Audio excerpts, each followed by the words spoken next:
आज हमारे हाथ कुछ ऐसे निर्देश लगे हैं जो मैंने अपने पूरे करियर में नहीं देखे। और ये किसी मशीन को बनाने के लिए नहीं है। नहीं, ये निर्देश हैं कुछ ऐसा गढ़ने के लिए जो बिल्कुल इंसानी लगे, बिल्कुल असली। जरा ये लाइन सुनिए। सांस्कृतिक जड़ों से जुड़ी सम्मानजनक कहानी कहने का इस्तेमाल करें। मिट्टी, मौसम, लोगों की रोजी रोटी, रोजमर्रा की इज्जत। सुनकर लगता है जैसे किसी शायर की डायरी का पन्ना हो, है ना? इसमें भावनाएं हैं, जुड़ाव है, इंसानियत की बातें हैं। पर इसकी असलियत कुछ और ही है। तो सवाल ये उठता है कि इतनी गहरी, इतनी इंसानी कहानी आखिर गढ़ी कैसे जाती है? इसका जवाब किसी किताब या कविता में नहीं, बल्कि एक बहुत ही बारीकी से तैयार किए गए आर्किटेक्चरल ब्लूप्रिंट में छिपा है। तो चलिए आज हम इसी की पड़ताल करते हैं। हम एक 19 मिनट की डॉक्यूमेंट्री बनाने के लिए जो निर्देश दिए गए हैं उन्हें परत दर परत खोल कर देखेंगे। समझने की कोशिश करेंगे कि इस संदेश के पीछे की मशीन आखिर काम कैसे करती है। ये सब कुछ एक ही आइडिया पर टिका है, जिसे कहते हैं एजेंट बिल्डर, वो भी साइलेंट प्रोडक्शन मोड में। मतलब एक सिस्टम को कुछ बनाने के लिए निर्देश तो दिए जाते हैं, लेकिन पूरी प्रक्रिया को इतना छिपा कर रखा जाता है कि किसी को पता ही ना चले कि इसे बनाया किसने है। मकसद सिर्फ एक है, ऐसा कुछ बनाना जो लगे कि किसी इंसान ने ही तैयार किया है। तो ठीक है, अब जरा इसमें और गहराई से उतरते हैं। इस पूरे ब्लूप्रिंट का जो सबसे पहला और सबसे जरूरी हिस्सा है वो है कहानी सुनाने वाले का एक सटीक किरदार, यानी एक पर्सोना तय करना। और ये पर्सोना बड़ा दिलचस्प है। इसमें एक जानबूझकर बनाया गया संतुलन है। देखिए, एक तरफ तो है इंसानी पहलू, एक तजुर्बेकार राजनीतिक रणनीतिकार जो लोगों के लिए नरम दिल है, जिनकी कहानियों में जमीन की महक है। और वहीं दूसरी तरफ है सिस्टम का तर्क, जो आंकड़ों को लेकर बहुत सख्त है, हर बात डेटा पे करता है और लोगों को नहीं बल्कि सिस्टम की खामियों पर चोट करता है। मतलब एक ऐसी आवाज जो समझदार भी है और तार्किक भी। पर देखिए, सिर्फ ये तय कर लेना कि क्या बोलना है काफी नहीं होता। उससे भी ज्यादा जरूरी ये जानना है कि क्या नहीं बोलना है।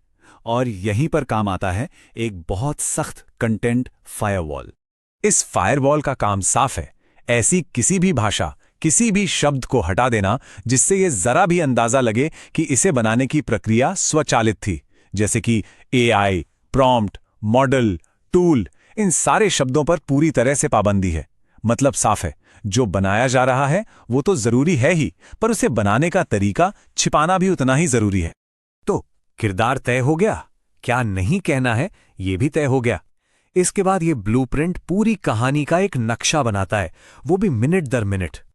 और ये देखिए, कहानी का सफर कितने सलीके से तय किया गया है। शुरुआत होती है पहचान और मकसद से, फिर 45 सेकंड पर बात जमीनी हकीकत की होती है। 3 मिनट के बाद सबसे जरूरी 3 सिग्नल सामने रखे जाते हैं।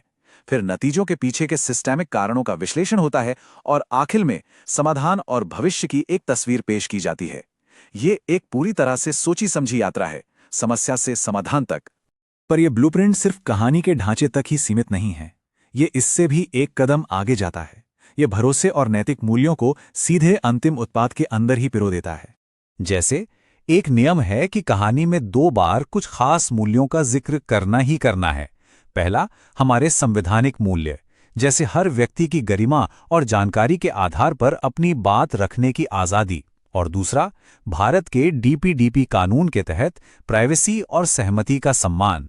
ऐसा इसलिए किया जाता है ताकि जो भी बात कही जाए वो एक जिम्मेदार, सांस्कृतिक और कानूनी दायरे में रहकर कही जाए। विश्वसनीयता बनाने का एक और सख्त नियम है जो देखने से जुड़ा है। निर्देश साफ हैं, स्क्रीन के चारों कोनों पर हर वक्त ब्रांडिंग दिखनी चाहिए।